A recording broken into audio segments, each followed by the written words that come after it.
మీరు called out community మాత్రమే కాదు, you are an organic community. ఒక సజీవమైనటువంటి సమూహము మీరు. అందుకనే దేవుడు సంఘాన్ని శరీరముతో పోల్చాడు. నేను బహ్రెయిన్ వెళ్ళినప్పుడు అక్కడ నేషనల్ ఇవాంజలికల్ చర్చ్లో మాట్లాడేటప్పుడు ఒక మాట చెప్పాను నేను వాళ్ళకి, ఒక థీమ్ మీద మాట్లాడాను నేను వాళ్ళతోటి. చర్చ్ అనేది ఈ రోజున ఆర్గనైజేషన్ అయిపోయింది. It's not an organization. Church is an organism. Do you know the difference between organization and organism? Organism అంటే జీవం ఉన్నటువంటి శరీరం, జీవి. ఆర్గనైజేషన్ అంటే జీవము లేనటువంటి సంస్థ. ఈరోజు Vanasthali Baptist church, Vanasthalipuram Baptist church ఏమిటో మీరే చెప్పుకోండి. సంస్థగా నడుస్తోందా, శరీరంగా నడుస్తోందా? Is it an organic community or it is an organized community? There is a big difference. మీ సంఘము శరీరం అనుకోండి, ఆ వెనక బెంచిలో ఎవరికో ముళ్ళు గుచ్చుకుంటే మీకు అర్థమైపోతుంది.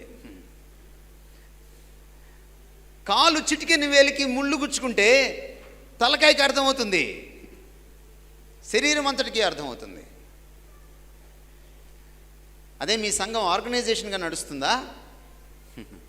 సంఘంలో ఎక్కడైనా ఎవరికైనా సమస్య ఉందా? మీకు తెలియనే తెలియదు. మీకు తెలియనే తెలియదు. మీకు తెలిసిందల్లా ఏంటి తెలుసా? వార కార్యక్రమాలు ఏమిటి, ఎప్పుడెప్పుడు ఏమేం పెట్టాలి, ఏ స్పీకర్ని పిలవాలి, అరేంజ్మెంట్స్ ఎట్లా చేయాలి. దానికి మీరు ఎక్కర్లా, దానికి పాస్టర్ గారు అక్కర్లా, పెద్దలు అక్కర్లా, దానికి క్రైస్తవులు అక్కర్లా. ఈవెంట్ మేనేజ్మెంట్ ఇచ్చేస్తే ఈవెంట్ మేనేజర్లు చేసేస్తారు. ఈరోజు మన బహిరంగ సభలు ఎలా జరుగుతున్నాయి? అవి ఆధ్యాత్మిక మహాసభలు అంటారు, ఆధ్యాత్మికం కాదు అవి, అవి ఈవెంట్ మేనేజ్మెంట్ అన్నమాట. రాజకీయ నాయకుల సభకి ఎలాగ తోల్తారో ప్రజల్ని, మీకు తెలంగాణలో తోలడం అంటే తెలుసు కదా, ఎలాగ తోలతారో ప్రజల్ని. మన మీటింగ్కి కూడా ఓ బెల్లంపల్లి ప్రవీణ్ కుమార్ మీటింగ్కి, ఓ స్పెషల్ మీటింగ్, ఒక మీ హైదరాబాద్లో ఫేమస్ వాళ్ళు ఉన్నారు కదా, సతీష్ కుమార్, శ్యామ్ కిషోర్ వగైరా వగైరా. లేకపోతే వైజాగ్లో ఆయన పేరేంటి, మిరాకిల్ సెంటర్ ఆయన కర్మోజీ గారు, వగైరా వగైరా తోల్తారు మీటింగులకి.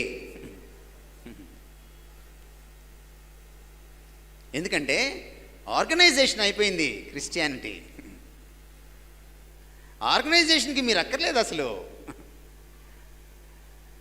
చర్చి ఆర్గనైజేషన్ కాదు, ఆర్గానిజం. దాని నాయకులు ఆధ్యాత్మికత ఉండాలి, వాళ్ళకి స్పిరిచువాలిటీ ఉండాలి, వాళ్ళకి దేవుడితో సంబంధం ఉండాలి, వాళ్ళు దేవునికి వణికే భయస్థులై ఉండాలి, వాళ్ళు దేవునికి పెద్దపీట వేసేవాళ్ళై ఉండాలి, వాళ్ళు దేవుడి సొమ్ముని ఇలా తాకితే వాళ్ళకి భయం కలగాలి. ఎందుకంటే ఇది దేవుని శరీరము, శిరస్సు క్రీస్తు. That's the identity of the church.